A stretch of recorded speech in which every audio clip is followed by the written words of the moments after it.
Swadika, and thank you for joining us for the morning edition of NBT World Brief. You're with me, Tra Tirakaosan.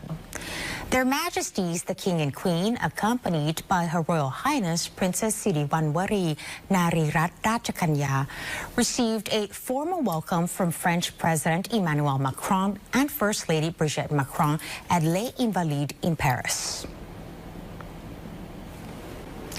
Their Majesties, the King and Queen, accompanied by Her Royal Highness Princess Siriwanwari Narirat Rajakanya, received a formal welcome from French President Emmanuel Macron and First Lady Brigitte Macron at Les Invalides in Paris with full state honors. The historic military complex, built in the 17th century during the reign of King Louis XIV, is one of France's most prestigious ceremonial sites and is traditionally used to welcoming visiting heads of state.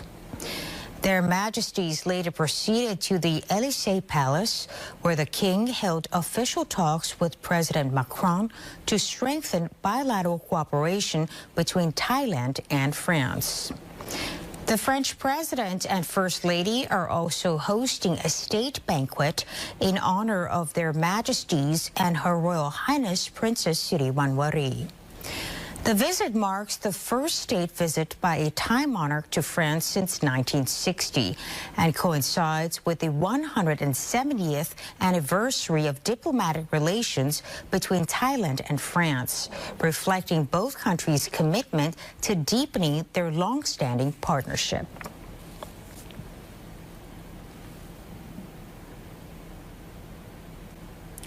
The House of Representatives has begun debating the government's proposed 3.788 trillion baht budget for fiscal year 2027, with the administration arguing the spending plan will sustain economic growth despite global uncertainty. The House of Representatives on Monday began its first reading of the government's proposed 3.788 trillion baht budget for fiscal year 2027.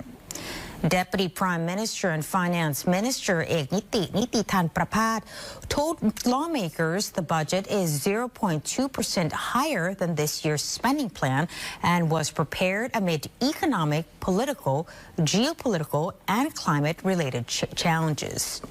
He said the government will continue to run a budget deficit to help maintain economic momentum while preserving fiscal discipline.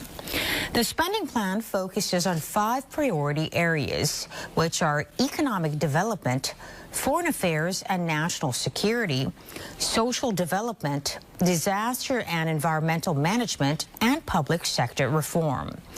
The government has also set aside more than 646 billion baht for emergencies and public debt management. ร่างพระราชบัญญัติ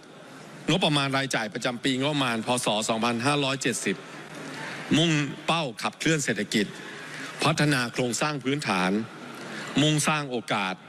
และลดความเหลื่อมล้ำอย่างทั่วถึงภายใต้แรงสนับสนุนจากการฟื้นตัวของเศรษฐกิจโลกและอุปสงค์ภายในประเทศรัฐบาลจึงดำเนินนโยบายงบประมาณแบบขาดดุลวงเงิน 3,788,000 ล้านบาทเพื่อรักษาเสถียรภาพและเสริมสร้างความเข้มแข็งให้ระบบเศรษฐกิจอย่างต่อเนื่องโดยรัฐบาลจะบริหารงบประมาณรายจ่ายนี้ให้เป็นไปตามกฎหมายและกรอบวินัยการเงินการคลังของรัฐอย่างเคร่งครัดจะใช้จ่ายภาษีของประชาชนให้มีประสิทธิภาพมากที่สุดให้เม็ดเงินไปสู่ประชาชนสร้างการเติบโตให้ประเทศอย่างเต็มศักยภาพทั่วถึงและยั่งยืนเพื่อให้เกิดประโยชน์สูงสุดต่อประชาชนอย่างเป็นรูปธรรมต่อไปขอบคุณครับ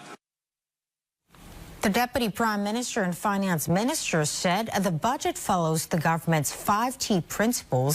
which emphasize targeted spending, transparency, economic transition, structural transformation, and cooperation across all sectors to maximize the impact of public investment. The 5 ministries receiving the largest budget allocations at the Ministry of Finance are the Ministry of Finance, the Ministry of Education, the Ministry of Interior, the Ministry of Defense, and the Ministry of Public Health. The government is stepping up its crackdown on e-cigarettes by targeting online sales, tightening enforcement, and launching a pilot smoke-free school program to better protect children and young people. The government has ordered all relevant agencies to strengthen coordinated efforts against e-cigarettes, with a particular focus on illegal online sales and protecting children and youth. Minister attached to the Prime Minister's office, Supamat Isara Pakdi, and Deputy National Police Chief Police General Nirandon Lumsi chaired a multi-agency meeting to coordinate the government's anti-vaping campaign. The minister outlined 3 key strategies, including increasing surveillance in schools and communities while correcting the misconception that vaping is fashionable, strictly enforcing existing laws, and intensifying the crackdown on online sales. She also proposed establishing a national command center and a dedicated committee to coordinate e-cigarette prevention and enforcement nationwide. Meanwhile, the government is launching the e-cigarette-free project in schools and educational institutions across 9 pilot provinces, which are Nonthaburi, Pathum Thani, Nakhon Pathom, Samut Prakan, Jantaburi, Trat, Nakhon Nayok, Prachinburi, and Sa Kaeo. Officials say the initiative is designed to create a safer environment for children and young people, while strengthening nationwide efforts to curb e-cigarette use. Northern Thailand's Tak province is showcasing one of its signature crops with an avocado festival aimed at boosting farmers' incomes and expanding access to premium markets. A wide variety of fresh avocados and quality seedlings are on display at the 2026 Phop Phra Avocado Festival in Tak Province. The event brings together local authorities, government agencies, private businesses, and farmers to promote agricultural products, stimulate tourism, and create new income opportunities for local growers. Visitors can also attend seminars on avocado cultivation, where farmers, agricultural experts, and entrepreneurs share production techniques and market insights. The program is designed to improve fruit quality and better connect producers with consumers. Phop Phra district is one of Thailand's leading avocado growing areas. Its cool climate and high altitude terrain produce avocados known for their rich flavor, creamy texture, and high quality. Now, several popular varieties are grown in the district, including Booth 7, Peterson, and Haas, with local officials aiming to further develop the fruit for Thailand's premium market. And that wraps up our morning news report. Stay updated with the latest developments. And for more stories, simply scan the QR code on your screen to access our full coverage across all media platforms. Until next time, Sawasdee ka.